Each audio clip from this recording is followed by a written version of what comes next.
বাবা মালয়ালি, মা বাঙালি। বাংলার সঙ্গে আশিস বিদ্যার্থীর যোগ বহুদিনের।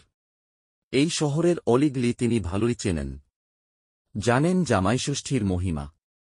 তাই তো বিশেষ এই দিনে কেরলে থাকলেও পেট পুরে মাটন মিষ্টি খেয়েছেন।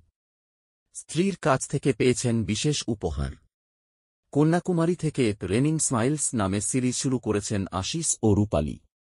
বর্ষার মরশুমে সারা ভারতে ঘুরবেন তাঁরা। যাত্রা শেষ হবে কাশ্মীরে। আর যেখানেই পারবেন সেখানে পারফর্ম করবেন নিজের special comedy show sit down Ashis.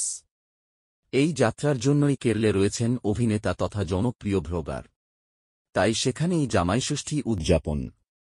এমনিতে আশিসের এখন শরীরের কথা মাথায় রেখে খাবার খেতে হয়, তাই অনেক কিছু খাওয়া বারণ। কিন্তু বিশেষ দিনে রূপালীর ছাড় আছে, তাই এদিন মাটন আর মিষ্টিতে মুলেছিলেন তাঁরা। হ্যাঁ, শ্বশুরবাড়িতে থাকলে হয়তো আয়োজন এলাহি হতো, কিন্তু এও এক পাওনা। কারণ নিজেদের মতো করে দিনটা কাটাতে পাচ্ছেন আশিস ও রূপালী।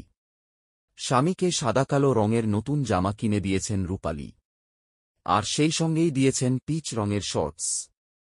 নিজেও রং মিলিয়ে পোশাক বেছেছেন। অভিনেতা জানান, যেখানেই সিট ডাউন আশিস করছেন সেখানেই নাকি বৃষ্টি হচ্ছে।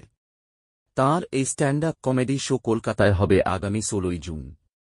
ফলে সেদিন বৃষ্টি অবশ্যই হবে বলে দাবি আশিস বিদ্যার্থীর। গত বছরের মে মাসে কলকাতার এক ক্লাবে ছিমছাম অনুষ্ঠানের মাধ্যমে বিয়ে করেছিলেন আশিস ও রূপালী। এর আগে অভিনেতা বিয়ে করেছিলেন অভিনেত্রী পিলু বিদ্যার্থীকে। দুজনের এক ছেলে রয়েছে, নাম অর্থ। 5-7 বছর বয়সে দ্বিতীয় বিয়ে করার জন্য ট্রোল হতে হয়েছিল প্রবীণ অভিনেতাকে। তবে তা নিয়ে মাথা না ঘামিয়ে তিনি এখন জীবনের প্রতিটা মুহূর্ত উপভোগ করতে ব্যস্ত।